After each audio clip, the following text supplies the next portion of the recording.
welcome back to Greenwood Reads, where we help you find your next favorite read. I am Aubrey, one of the reference librarians upstairs, and I grabbed a couple of our newer books to show you. Hopefully you find something here that you really like.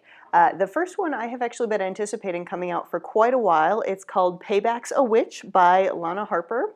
I'm a fan of anything with a pun in the title. If you notice the book displays downstairs in the lobby, if there's a pun in the title of the display, it's probably mine.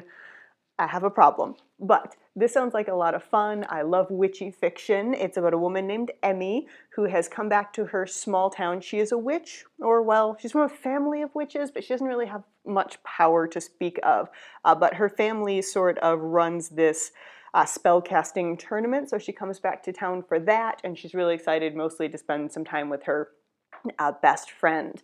And there's another woman who shows up in town who's supposed to be this really awesome, kick-butt, powerful witch. And turns out her best friend and this other woman were dating the same guy, and neither one of them knew that. Hence the title. They decide that obviously it's more important than he paid, and they get mad at each other. And I think there's going to be some romance happening based on the little romance genre sticker we have there. But it looks like a lot of fun.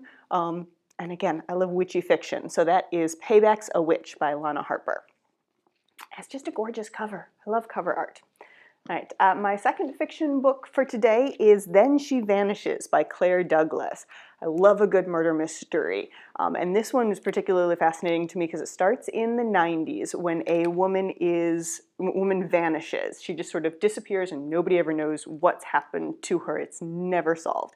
And was it 25 years later, her sister walks into a stranger's house and apparently kills several people.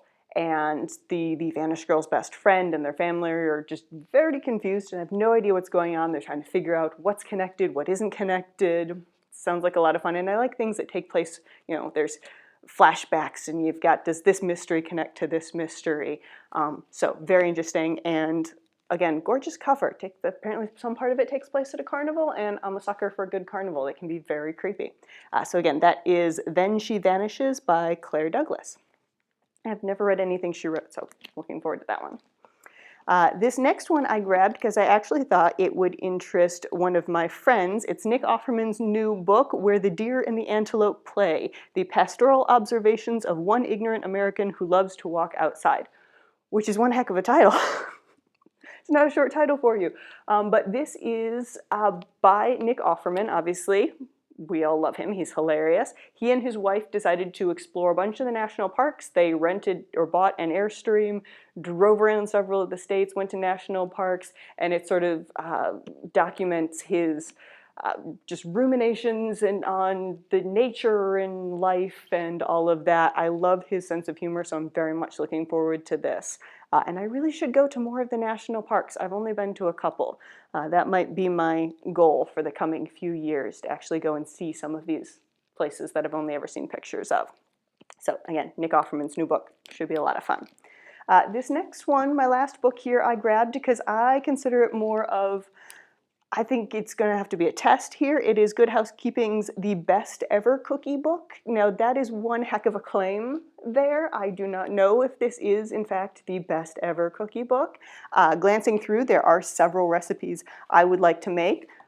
Somehow I randomly opened it up to actually the cookie that's on the cover, which is a salted chocolate caramel cookies, and I'm a big fan of salted caramel. Again, I don't know if they're the best ever. I think the only way to find out is to make a whole bunch of cookies and share them with all of my coworkers. Hopefully they'll enjoy that and test it out, because again, it's a bold claim, and so I might have to do some serious research in figuring out whether or not these in fact are the best ever cookies. And everybody likes cookies. It's getting cold now, so I can bake. I'm very excited about that. So those are my new books for November. Feel free to check out our website, greenwoodlibrary.us, for other recommendations, or always stop by the reference desk. We are happy to recommend some books for you. See ya!